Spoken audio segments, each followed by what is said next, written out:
Hello, welcome to the fourth episode of the Venn diagram podcast. Today we're discussing rules and regulations and governmental structures.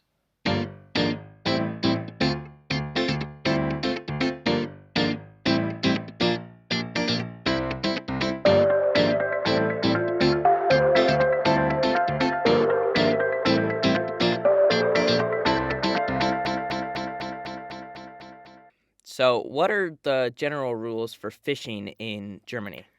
You need to get a fishing license first. To get the fishing license, you need to participate in and pay for a 30-hour course approved by the state and then take a test. Then you need to give money called the Fischereiabgabe. The amount varies from state to state. This is kind of money to give every year so that you can fish, I guess. Then you need to pay again to get the right to fish in specific areas. Like I would need to get a kind of card that I could fish in my area of the Lake of Constance. So you have to get different licenses based yes, on the region of the specific body of water, or just based on the region of land that you're fishing in? based on the region of water. And if you're between 10 and 15 years old, you can get a youth fishing license, which is what I have. And with that, you can fish with an adult with a fishing license. Now, what about if you're 15 to 18? If you're 15 to 18, you cannot get the youth fishing license. You need to get the So, do you get an adult fishing license? you need to get the fishing license. And catch and release is forbidden. It's not allowed because it's kind of cruel to the animal. I think I've spoken into that. Yeah, but that's how it is in Germany. So, it's just there's a lot more regulations on fishing, so that. Do you know why there are a lot more regulations on fishing? My guess would be that it's just, it's on everything, right? I do not know how it is in America, but my dad always says that it's much easier to do stuff. So, stuff like employing people and renting stuff to people, like renting houses and stuff. And that is very difficult here. And I think that's probably partially because of our Constitution and our amendments. We just have so many rights that are just given to us. Whereas in Germany, your government is a type of government where they can just say, okay, these rights that you used to have, they're just gone, right? Right. Yeah, that's what they did in the coronavirus thing. In Bavaria, they were restricting people to go outside. You weren't allowed outside, basically. You were allowed to go to the grocery store or to the doctor, but nothing else. Yeah. But with our amendments, our government, America, just can't say, okay, you just can't go outside. Okay, so in Colorado, you can fish without a license until you're 16 years old, and then after you're 16 years old, you have to get an adult license, or just a fishing license. I don't know if it's actually called an adult license. There's no really specific permits that you have to get to fish in specific regions that I know of. I could be incorrect on that. But there are sometimes catch and release laws depending on where you're fishing. Sometimes you can keep the fish, sometimes you can't, and then sometimes it's both depending on the species you catch. And there are some species that are invasive species, and if you catch one, it's illegal to not kill it immediately. You have to immediately kill it, because if that fish gets back in the water, then it can reproduce, and it can take over the entire ecosystem and just destroy the entire ecosystem of that lake or pond or wherever you're fishing. Yeah, I forgot. You can only catch a certain amount in Germany. I think it's 10 fish. And if you have 10 fish on your boat, you can't get any more fish out. Yeah, and there's also regulations on that in America. It's called a bag limit, and actually you also use bag limits when you are hunting. So in Colorado, you need a hunting license to hunt on federal land. You also need a hunting license to hunt on private land. And in order to get a hunting license, which you need to renew every year, you have to have a hunter safety permit, which you can get once you're 12 years old. You need owner's permission to hunt on private land. Then you have to hunt in shooting hours, which I believe is within a half an hour of sunrise and a half an hour of sunset. So those are the main hunting laws in Colorado. All right. What about in Germany? In Germany, obviously I'm not a hunter, so I do not know all of it, but as far as I've read, and I know hunters here in the area, so they've told me some stuff about it. And you need to get a hunting license first to go hunt, obviously, like in Colorado. And then you also have to get um, or you have to pay this money so that you can go hunt essentially. And the amount varies from state to state, and it's kind of like in fishing. So, and also to hunt, you obviously have to comply with all the gun control laws. So, this is something I'll explain a little in depth here, and Egan will go over the Colorado gun control laws. So, there are no automatic guns in Germany, and you must have a license to own one in Germany and one to actually carry and use it. So, the one that you get to own it actually does not give you the right to carry it. So if you would only have this license, you could not move your gun. You could, well, maybe you could carry around in your house because nobody will ever report you on that, but you legally could not. So you just have to leave it in your house then? Yeah, you legally could not take the gun and take it outside. Well, I do not think that you could actually carry it around in your property legally, but obviously nobody's gonna report you on that. But if you would want to move it somewhere, you couldn't. So obviously the usage thing is kind of obsolete because to use it, meaning to hunt with it, you need to get a hunting license. It's just kind of to make sure that there are no loopholes, I guess. Mm-hmm. But yeah, as I've said, you can only have guns for the purpose of hunting, or in the case of heritage, meaning if your dad or granddad has guns and you inherit them, you can get one of those gun owning licenses to legally keep them in your house. So actually, my Okay. granddad has some guns because he is a hunter, or he used to be a hunter, and he has some rifles. And my dad will eventually have to get one of those if he inherits those from my granddad eventually. Okay. And you can only get them for those two purposes, except in very rare cases you can get them for self-protection. Meaning self-protection is if there's some immediate threat to your personal safety that requires you to have a gun. Like not if So why is that so rare? um I mean I've read about it that German German kind of lawmakers or the people who give out those licenses are very very strict. You cannot get one of those for I don't know the possible case of a burglary or somebody breaking into your property or whatnot, or somebody trying to steal your car. You can get it Yeah.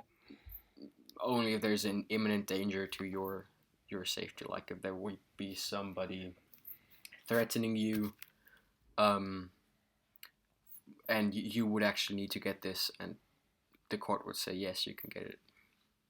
Okay. You must be 18, and you need to do a test of knowledge in firearms and undergo psychiatric analysis. And you also can get one if you have a criminal record.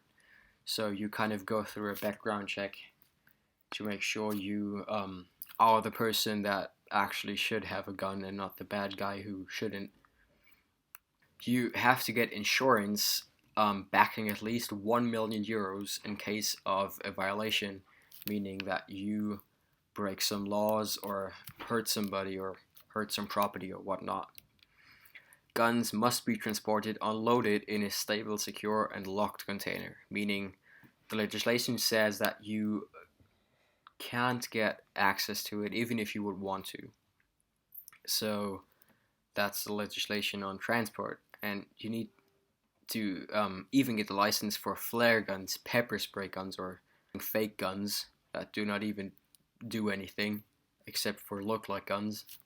When you say fake guns, what do you mean? Like toy guns or like airsoft or Nerf or Like a starting gun.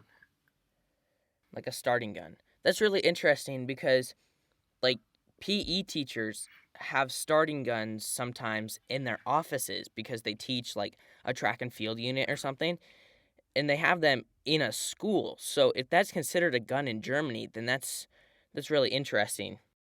Now, what about like airsoft or Nerf, something like that? There's a suggestion that you should not give out airsoft guns with 0.5 joules or under, essentially, to kids under 14, which is Under 14. considering Okay. you can get a gun. I think what you've told me, that you can shoot guns from the age of 12 on, and You can shoot guns from the time you're born on. You can hunt from the time you're 12 on. that is insane. If you want to get an airsoft gun with 7.5 joules or up to 7.5 joules, you need to be over 18. Like no exception, over 18 or you don't get it. For BB guns, you also have to be 18. And For BB yeah, guns? for BB guns. Wow. And is there a permit for BB guns as well then? For stronger BB guns, that's what I've read. When you go to the fair and there's like that shooting game where you try to shoot the star out, does that vendor have to have that doesn't even exist. That doesn't even exist in Germany. It doesn't even exist. Now what about like powerful water guns? Because there are some pretty powerful water guns. I think it might fall under this 7.5 joule thingy, meaning if it's under 7.5 joule, then you can have it. Have you seen the Mark Rober video where he makes the giant super soaker Yes. and it like cuts watermelon and stuff in half? Yes, I have. You'd probably have to get a permit for that in Germany, right? I don't think you could even have it. I know you can't. Yeah. You can't have potato guns in Germany because they're too powerful. You can't have potato You guns? can't. Well, obviously with the 7.5 joule Yeah. rule, right? So in the United States, there's like 50 different gun laws because each state can decide some of their own gun laws. I mean, obviously there's some federal regulations, but then there are some specific things that are decided by the state, like a waiting period. And a waiting period is, let's say you select your gun on Monday at 12 noon, then you can come back 24 hours later, Tuesday at 12 noon, and you can buy that gun. And they do that so that if you're like really mad and you're buying a gun so that you can shoot somebody, you get 24 hours to cool down. Some really blue states, which means it's more democratic and more liberal, and they're more anti-gun. Some of the waiting periods can be like days, and then in some other places, like Colorado, there isn't a waiting period at all. Colorado allows a person to carry a firearm in a vehicle if it's used for lawful protection of that person or their property. You can have a firearm in a home or business, but it must be in plain view.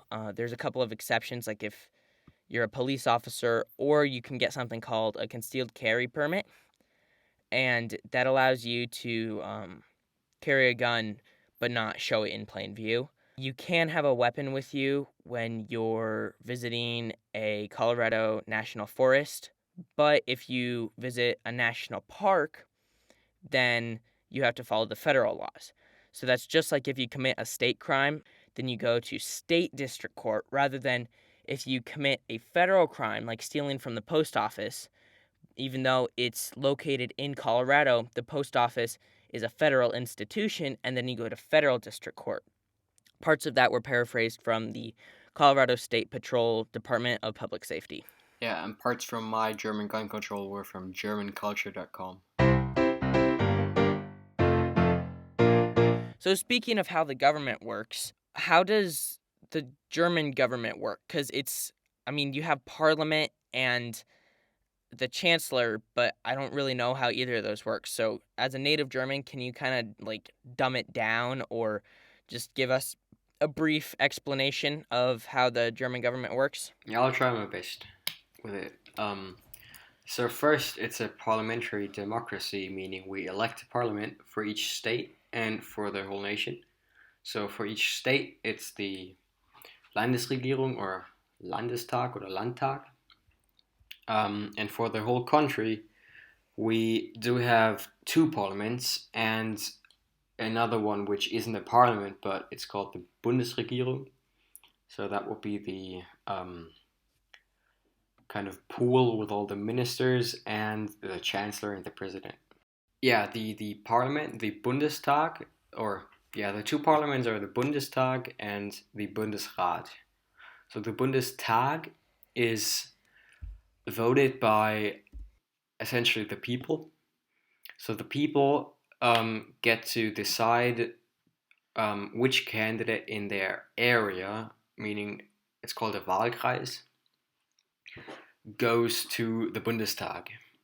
So if you get the majority of your voters in your area as a politician, you can go to the Bundestag or to Berlin to participate in there.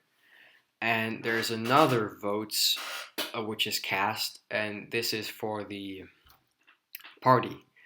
So there's kind of a complicated thing that they actually want to get rid of because they say it blows up the Bundestag or the government, meaning if a party has more or has a bigger percentage of the total votes for the party than the total vote or than the total direct candidates from the areas, then they get additional candidates for the Bundestag. So you have like two different parliaments almost, and then one is each state gets a different amount, and then one is based on population? No, the Bundestag is first filled with direct candidates from Directly voted from the people. from those voting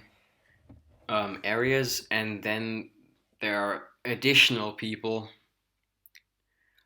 Well, it doesn't happen very often, but there are or can be additional people.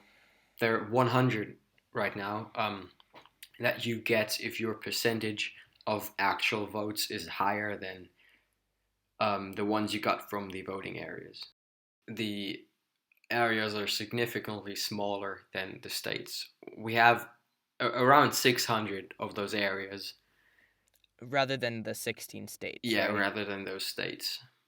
And then there's the other one, the Bundesrat, which is essentially a parliament with representatives of all states in Germany. Okay. And those two kind of work together. They look at what the Bundesregierung does, which is also elected by, well, there's kind of another election that says, or in that you can vote for a party, and if a party or two parties or a coalition of many parties gets more than 50% of the total voters, then they can supply the Bundesregierung or politicians for the Bundesregierung.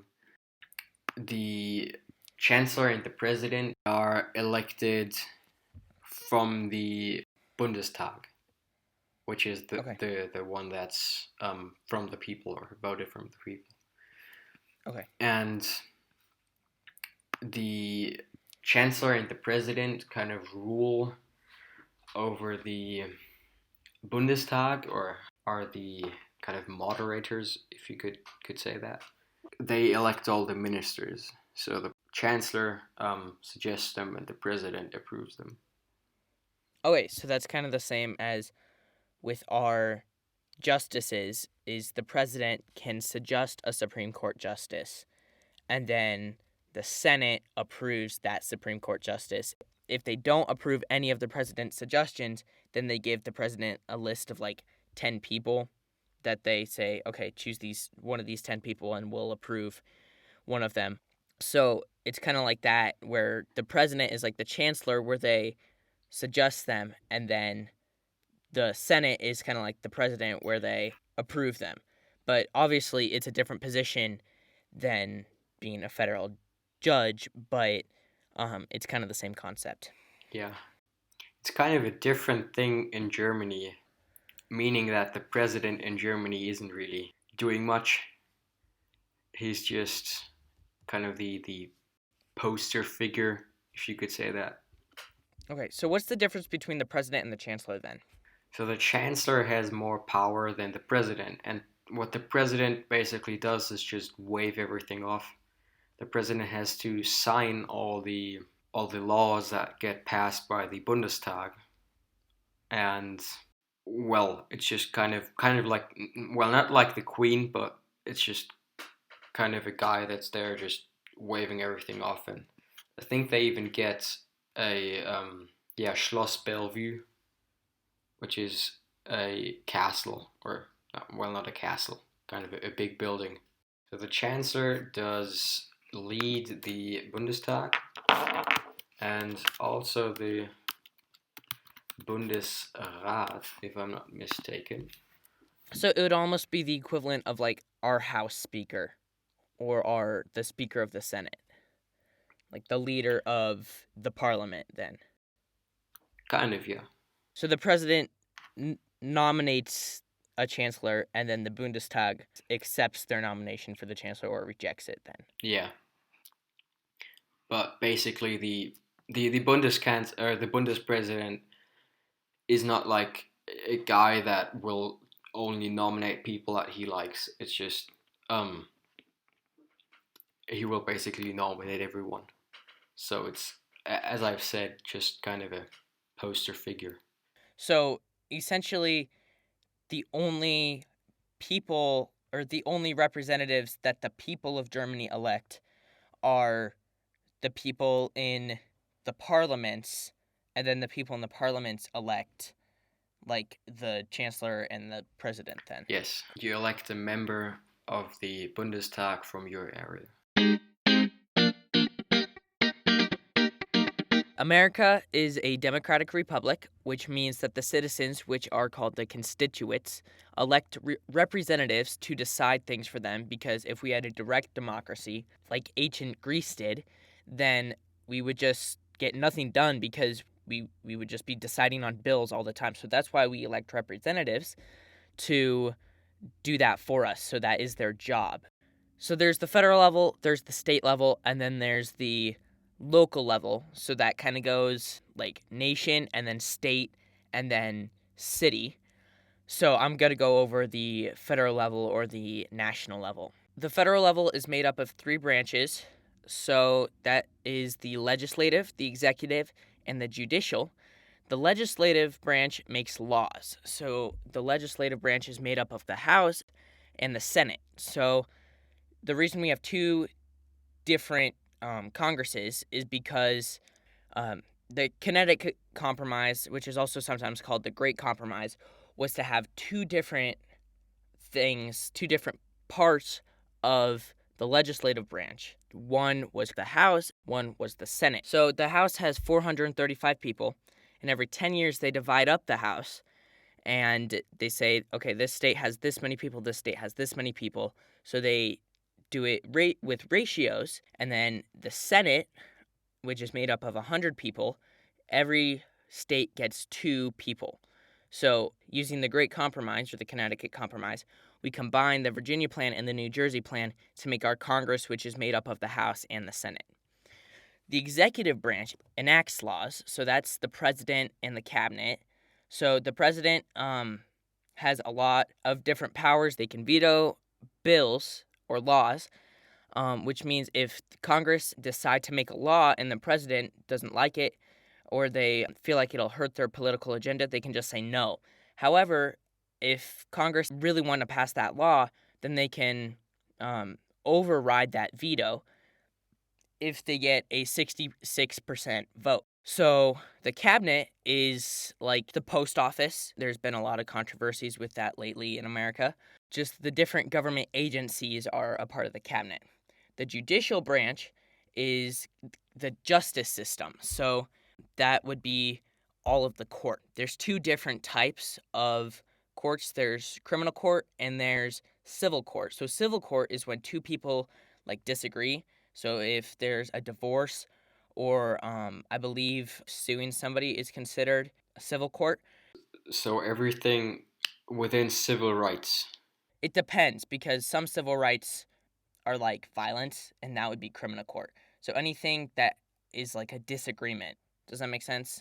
Yeah, I just kind of got into German courts, and we have Strafrecht and Zivilrecht, which is kind of civil rights or the civil legislation and the um, other legislation for heavier stuff. And then you have criminal court, which is where if somebody steals something or like shoots somebody, then you go to criminal court. So that's essentially how that works. Now, since we have three branches of government, there's a bunch of checks and balances. The checks and balances, it's like in a triangle, and you have at each point of the triangle one of the different branches, and they all have arrows going to one another, and they all have powers over each other. So the judicial power is over both Congress and the president, and it's called judicial review.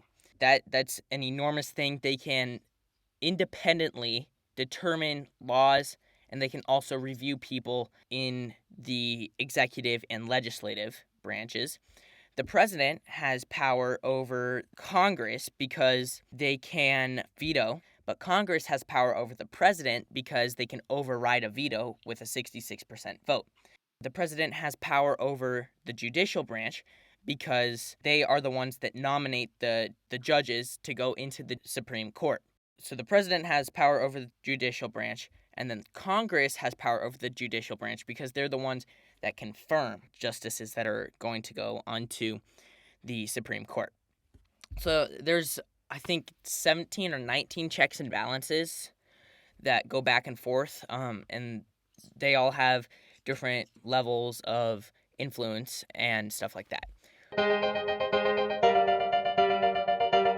So how we elect the president is with electoral votes. So with electoral votes, if your state wins one party, one side, let's say in Colorado, the Republicans win. That means the Republican candidate gets all of Colorado's 9 votes. And the reason Colorado has 9 votes is because we have 7 in the House and 2 in the Senate. So we have a total of 9 votes. The first candidate to 270 votes wins the election. So there's 538 total electoral votes because there are 435 members of the House and 100 of the Senate, so that adds up to 535, and Washington, D.C. gets 3 electoral votes. So that's the basic analysis of how the government in the United States works. American government is actually also kind of complicated. So I would say both of them are kind of equally complicated. Thanks for tuning in today. Recommend this to your dog, your family members, to the random guy you see on the street. Say, yeah, hey, there's this really great podcast. Well, if you think it's really great, you can do that. If you have something to complain about, we're having our email at venndiagrampodcast@gmail.com. And you can obviously give us suggestions for episodes we should do, or just tell us how your life is going, something like that. We're always happy to hear from our audience. If you want to send us a message, then we will read it on the podcast. So yeah, you can find us at anchor.fm/Egan-Benedict, EGANBENEDICT. You can also find us on YouTube. We are the Venn Diagram Podcast. And Our website is venndiagrampodcast.wixsite.com/site. Thank you for tuning in, and we will see you next episode.